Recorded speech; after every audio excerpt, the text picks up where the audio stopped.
IPL 2025 का पूरा season याद कीजिए, जितने मैचेस हुए हैं बहुत कम ऐसे मैचेस होंगे ना जिसमें आपको इतना ज़्यादा रोमांच देखने तक मिला होगा। लगभग ऑलमोस्ट मतलब वो मतलब सिचुएशन था कि लास्ट बॉल तक आपको लग रहा था कि कोई भी टीम जीत सकती है। एक दो बॉल पहले क्योंकि बॉल ऐसे हुए थे कि एक दो बॉल मिस हुई थी तो वहाँ से डिसाइड हो गया था कि ये जो टीम है नतीजा आ गया है। अदरवाइज़ ये मैच एकदम नेक टू नेक चला था। और इसी पे बात करने के लिए हमारे दो नए साथी, आपने इनको शायद पहले नहीं देखा है वीडियोस में, तो सुकांत हमारे साथ हैं और स्वाति मैम है। इनके बारे में थोड़ा सा इंट्रोडक्शन मैं देना चाहूँगा। 15 साल से ये इंडियन एयरफोर्स में सर्विस कर रही थी और विंग कमांडर रह चुकी हैं हमारे साथ। तो इनका इंटरेस्ट जो है ना क्रिकेट में कुछ ज़्यादा ही है। जब हम लोग वीडियो शूट करने की बात कर रहे थे, इनका था कि मैं भी चलूँगी आज साथ में और मैं मैच के बारे में बताऊँगी। तो हम लोगों का नॉलेज टेस्ट भी यहाँ पे होने वाला है। तो मैम, जिस तरीके से ये मैच हुआ है, अगर मैच पे आते हैं कि लखनऊ की टीम पहले उनकी जिस तरीके से बैटिंग हुई और फिर जिस तरीके से रन चेज हुआ केकेआर का, काफ़ी मतलब एक्साइटेड रहा। काफ़ी आप भी मैच देख रही थी लगातार, काफ़ी एक्साइटेड लग रही थी। तो किस तरीके से ये मैच में आपके लिए कौन से हीरो रहे और कौन सा ऐसा मोमेंट रहा जहाँ पे ये मैच पूरा चेंज हो गया? लखनऊ की तो स्टार्ट ही आजकल इतनी अच्छी चल रही है, तो निकोलस पूरन जहाँ है आई थिंक अब तो वो आंख बंद करके वो हो गया कि आई थिंक ऑरेंज कैप के लिए भी टॉप मोस्ट कंटेंडर अभी वही चल रहे हैं, चले गए टॉप पे ही चल रहे हैं वो। और उनकी 6 हिटिंग एबिलिटी, तो उनसे पोस्ट मैच में पूछा भी क्या भाई कैसे मार लेते हो इतने छक्के। तो मतलब ये हैरानी सभी के लिए है कि इतना ईज से कर रहे हैं। और मार्करम भी अच्छा खेल ही रहे हैं उनकी टीम में। मिच मार्श ने भी मिच मार्श भी पिछले मैच में भी मतलब ऑस्ट्रेलिया बीजीटी में इतना खराब परफॉर्मेंस के बाद ऐसा हो गया था कि मिच मार्श की परफॉर्मेंस इतनी नहीं आ रही, लेकिन पिछले 3-4 मैचेस में काफ़ी अच्छा परफॉर्मेंस। लास्ट 5 में 4 हाफ सेंचुरीज मार चुके हैं, तो उनकी तो बहुत ही अच्छी रही। और केकेआर की तरफ से भी कुछ समझ सा नहीं आया उनका बैटिंग ऑर्डर किस किस्म का रहा कि रिंकू सिंह पीछे रह गया है और बाकी सब खिलाड़ी आके रमनदीप आके आउट होके चला गया। अंकुरिश रघुवंशी ऑल्दो अच्छा खेल रहा था, लेकिन रिंकू सिंह का फिर अपना नाम तो है ही और वो हमेशा से ही फिनिशर के तौर पे रहा है। उसने फिर भी काफ़ी अच्छा 38 कुछ मारा रन्स, बट फिर भी 4 रन से पीछे रह गए। बट काफ़ी इंटरेस्टिंग मैच हो गया। तो आईपीएल में फाइनली अच्छे मैचेस अब आने लग गए हैं, तो अब इंटरेस्ट वापस से अगर थोड़ा सा नीचे जा रहा था वो वापस से बनने लग गया। इंटरेस्ट जो नीचे जा रहा था क्योंकि ये लोग ज़्यादा क्रिकेट उस जमाने में देखे हैं जहाँ पे टेस्ट क्रिकेट और वनडे क्रिकेट ज़्यादा होते थे। तो इस कारण वो जब T20 क्रिकेट की बात आती है और खास के आईपीएल की बात आती है तो हर सीजन में ऐसा होता है कि इंटरेस्ट ऊपर जा रहा है, इंटरेस्ट नीचे जा रहा है और फिर एक टाइम आता है कि जहाँ से इंटरेस्ट आना स्टार्ट होता है। मैम ने जैसे बताया अंकुरिश रघुवंशी, हम लोग भी मैच देख रहे थे और इस चीज़ पर लगातार डिस्कशन हम लोग कर रहे थे कि जब आपके पास चाहे वो कैसे भी मतलब फॉर्म में हो, आपके पास अगर आंद्रे रसेल है टीम में, आपके पास रिंकू सिंह है टीम में, आप कोई भी टीम होगी, आप उनसे पहले अंकुरिश ने बहुत अच्छी पारी खेली है, नो डाउट इन, मैम ने भी यही बात कही, लेकिन आप इस सिचुएशन में नहीं भेज सकते जहां पे 15 बॉल पे आपको 40 रन चाहिए।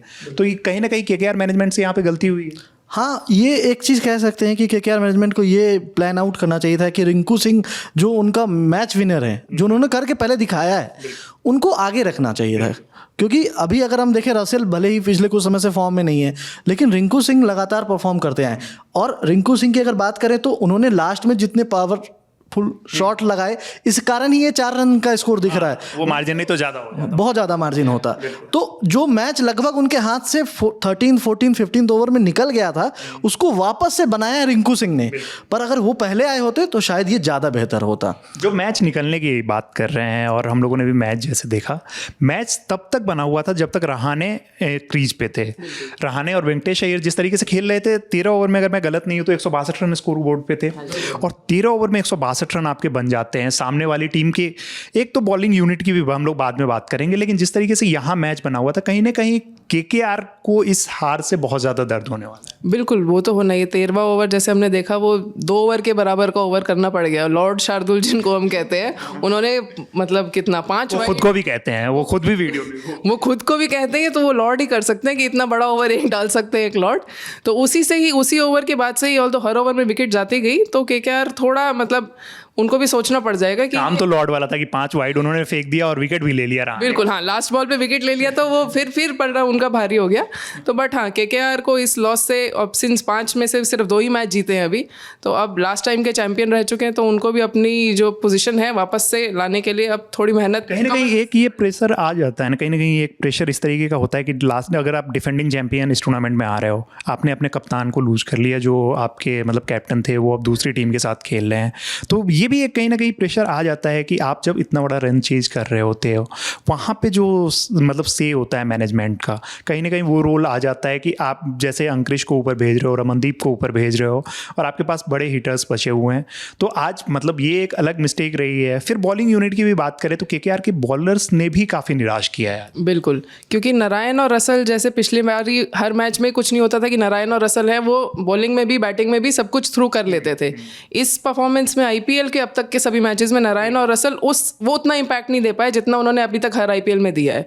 कोई अगर अपनी टीम भी सोचता था तो नारायण और रसल तो ऑटोमेटिकली होते थे कि ये तो दोनों आएंगे ही और दोनों तरफ से कमाल करेंगे। तो उन दोनों की परफॉर्मेंस भी थोड़ी हल्की होने से उनकी बॉलिंग भी थोड़ी हल्की हो गई है और बाकी बॉलर्स पे ऑब्वियसली प्रेशर बढ़ ही गया है। सुकांत, अगर इस दिन बात करें अगर लखनऊ की टीम को लेके हमेशा एक क्रिटिसिज्म, मतलब हम लोगों ने भी काफ़ी ज़्यादा क्रिटिसाइज़ किया था कि लखनऊ की जो बॉलिंग यूनिट है ना, ठीक है, ऑक्शन के टाइम पे उन्होंने जिस तरीके की बॉलिंग यूनिट बनाई, उनके पास मयंक यादव थे, उनके पास आवेश खान थे, जो आवेश खान दोबारा टीम से जुड़े हैं, उस टाइम पे मोहसिन खान थे, उनकी तिकड़ी थी कि ये तिकड़ी के साथ जाएंगे। उनकी जो तिकड़ी है उसमें से 2 प्लेयर ऐसी इंजरी हुई कि ऑलमोस्ट पूरे सीजन के लिए बाहर है। मयंक यादव भी पूरे सीजन के लिए बाहर हैं। मयंक ऑलमोस्ट मतलब जो न्यूज़ आ रही है और जिस तरीके की उनकी इंजरी है वो हो सकता है कि पूरे सीजन के लिए बाहर हैं, और ये तो मोहसिन तो बाहर है ही।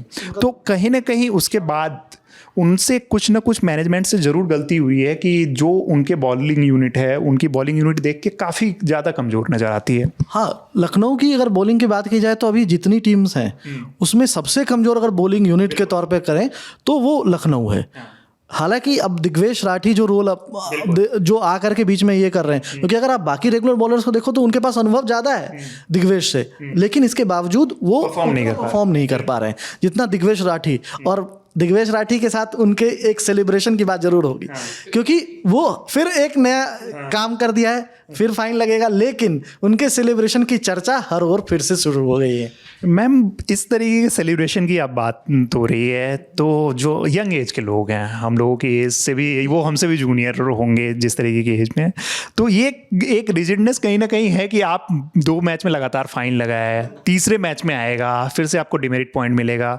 अगर 4 मैच में लगातार होता है तो हो सकता है कि आप पे बैन भी लगे, लेकिन आप बाज नहीं आ रहे हो उन चीज़ों से। आज एक नया सिग्नेचर सेलिब्रेशन था, आप बताइए जरा उस सेलिब्रेशन के बारे में लोगों को कि वो किस तरीके का सेलिब्रेशन था। एक पहले मैच में जब उसने सेंड ऑफ दिया था तो सुनील गावस्कर कमेंट्री पे थे, तो वो तो इतने उत्तेजित हो गए, तो उनका तो मतलब ये था कि ये क्या तरीका है, ये ऐसे थोड़ी बॉलर तुमको अगर बैट्समैन चौका मारता है वो ऐसे थोड़ी कुछ करता है। तो थोड़ा देखने में अटपटा तो लगता है मे बी, बट अब आईपीएल है तो वो क्रिकेट प्लस एंटरटेनमेंट है, तो उसको भी लग रहा है कि ठीक है, फाइन इतना पैसा मिल रहा है, जितना फाइन में जा भी रहा है तो कोई शायद ज़्यादा खास फर्क नहीं पड़ रहा। तभी वो 3 मैच में अगर करते चले जा रहे हैं तो ऑब्वियसली दिख तो उसको भी रहा है, जो प्रेशर उसके ऊपर आ रहा है वो भी आ रहा है, बट वो फिर भी कर रहा है, तो आई एम श्योर उसको भी मैनेजमेंट की तरफ से भी हाथ होगा कि ठीक है, जब तक तुम विकेट ले रहे हो तब तक मैनेजमेंट को भी कोई फर्क नहीं पड़ रहा।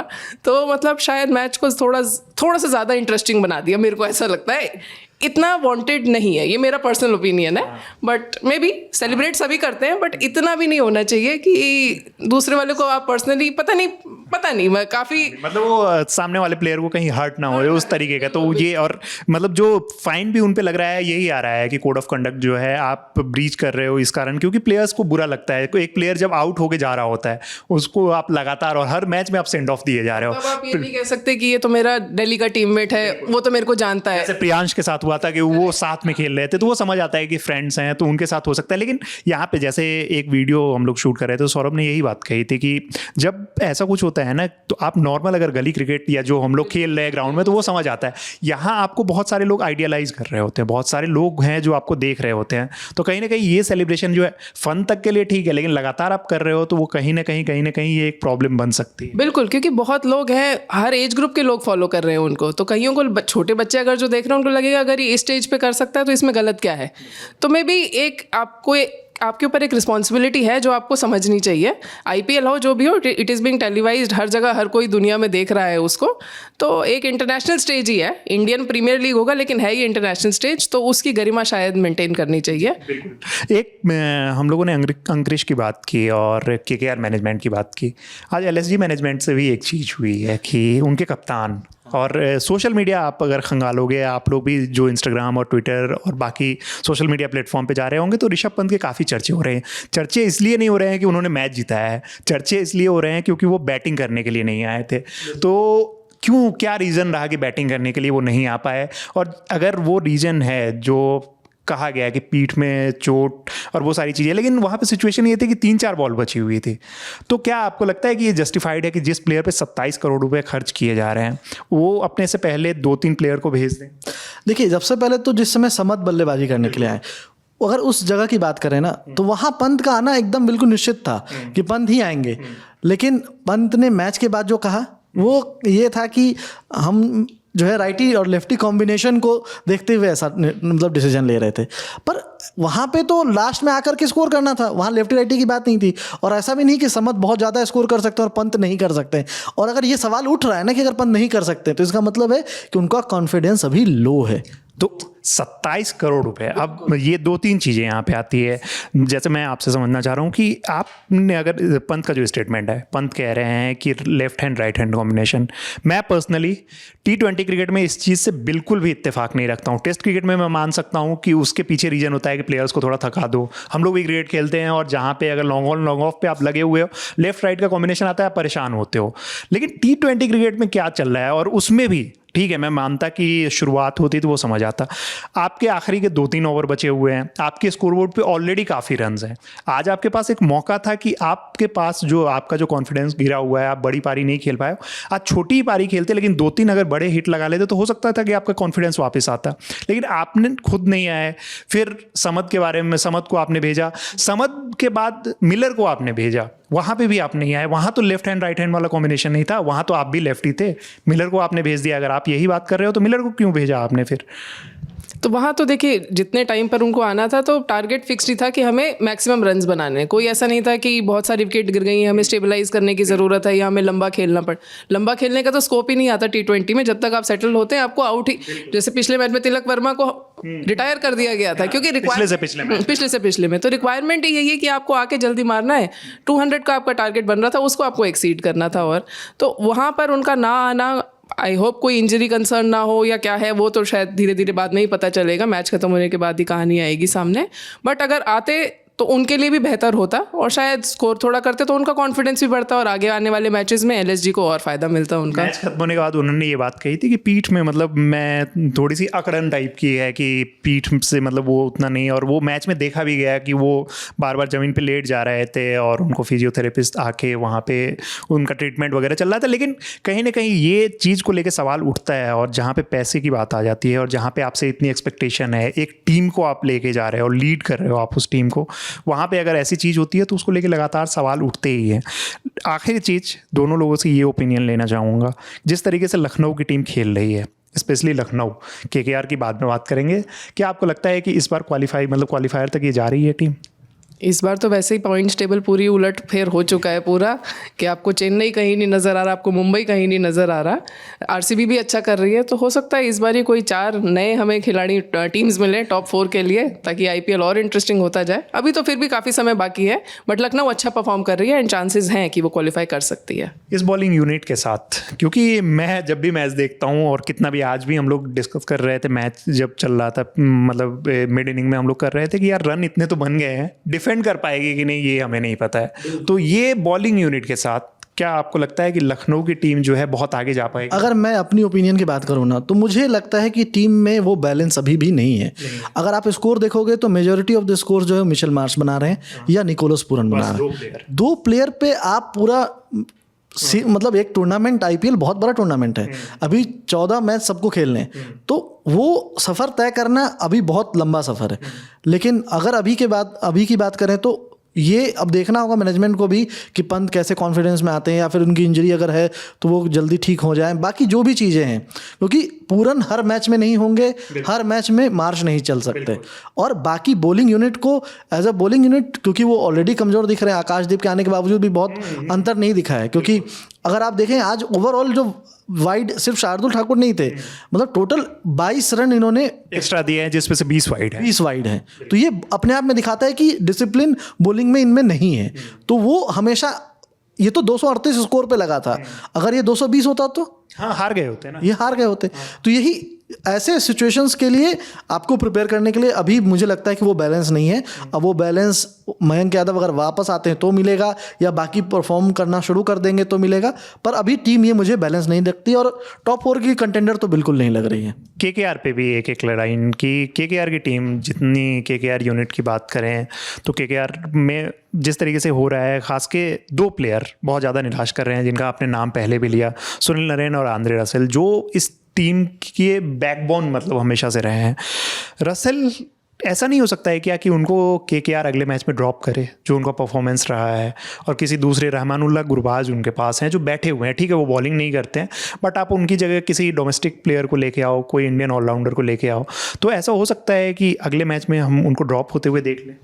रसल को ड्रॉप करना मुझे लगता है थोड़ा मुश्किल ही रहेगा, क्योंकि उनका पास्ट परफॉर्मेंस उनके बारे में बहुत कुछ बोलता है। उनको एक ही मैच चाहिए, वो 2 विकेट ले लेंगे, 10 बॉल में 50 रन 40 रन कुछ भी मार देंगे, तो इसलिए शायद रसल का ड्रॉप होना थोड़ा मुश्किल लगता है। लेकिन उनके लिए अच्छी चीज़ ये रही कि उनका कैप्टन अजिंक्य रहाणे आते ही उन्होंने हर मैच में लगभग अच्छा परफॉर्म किया है और अच्छी पेस से परफॉर्म किया है। रहाणे जिन्हें हम शायद टेस्ट प्लेयर या वो मानते हैं, उन्होंने वो सब बिल्कुल, उनका वो एक नया अवतार देखने को मिला है। T20 में जनरली वो अच्छा भी खेलते हैं, तो रहाणे के आने से उन्हें काफ़ी अच्छा फ़ायदा मिला है। तो उनका जो श्रेयस अय्यर का जो कैप्टनसी का जाना और वो चेंज ओवर उनके लिए बहुत अच्छा रहा।